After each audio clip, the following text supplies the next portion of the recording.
এ আনন্দ মুক্তির, এ আনন্দ স্বজন ফিরে পাওয়ার, দীর্ঘ অপেক্ষার অবসান। ইসরায়েলের অন্ধকার কারাগার থেকে অবশেষে মিলল মুক্তি।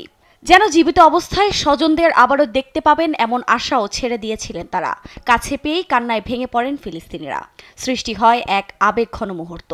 একে এক ঐতিহাসিক মুহূর্ত বলছেন তারা। ইসরায়েলের দাবি, চুক্তি অনুযায়ী 4 জিম্মির বিনিময়ে 200 ফিলিস্তিনিকে বন্দিদশা থেকে মুক্তি দিয়েছে তারা। এর পরপরই রেড ক্রসের গাড়ি বহরে অধিকৃত পশ্চিম তীরের রামাল্লায় পৌঁছায় বন্দিরা। তাদের দেখতে সেখানে পৌঁছান হাজার হাজার ফিলিস্তিনি। আনন্দ উদযাপন করেন তারা। তথ্যমতে এক নারী ইসরায়েলি সেনার বিনিময়ে মুক্তি পেল 50 ফিলিস্তিনি। এর আগে গাজায় স্থানীয় সময় শনিবার 11:30টায় দ্বিতীয় দফায় 4 জিম্মিকে মুক্তি দেন হামাস যোদ্ধারা। মঞ্চে উঠে চুক্তিতে সই করেন তারা।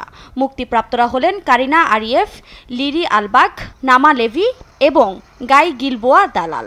সংস্থাটি ইসরায়েলি বাহিনীর কাছে মুক্তিপ্রাপ্তদের পৌঁছে দেয়।